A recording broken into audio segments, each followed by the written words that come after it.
পতিত আওয়ামী লীগ সরকারের আমলে প্রধানমন্ত্রী শেখ হাসিনাকে স্যার ডাকার নির্দেশনা জারি করেছিল তৎকালীন সরকার। সরকারের বিভিন্ন উচ্চ পদে থাকা নারী কর্মকর্তাদের ক্ষেত্রেও একই নিয়ম চালু করা হয়েছিল। দীর্ঘকাল ধরে চলে আসা ম্যাডাম সম্বোধনের পরিবর্তে নারী কর্মকর্তাদের স্যার বলার এই অদ্ভুত ব্যবস্থা বাতিল করেছে অন্তর্বর্তীকালীন সরকার।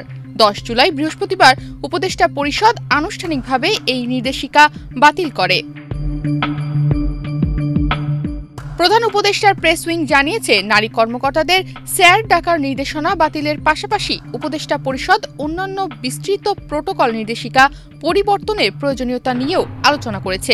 এক্সট্রিম মশার কয়েল প্ল্যান্ট ফাইবার দিয়ে তৈরি, তাই সহজে ভাঙে না, সুগন্ধিযুক্ত ও নিরবিচ্ছিন্নভাবে জ্বলে। ডেঙ্গু, চিকুনগুনিয়া বাহী সহ যে কোনো মশার বিরুদ্ধে দেয় এক্সট্রিম সুরক্ষা।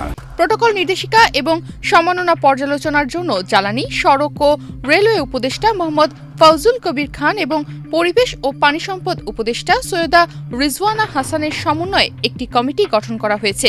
কমিটি 1 মাসের মধ্যে উপদেষ্টা পরিষদের বিবেচনার জন্য উপযুক্ত সংশোধনী প্রস্তাব পেশ করবে। তনিমা রহমান, বাংলাদেশ প্রতিদিন।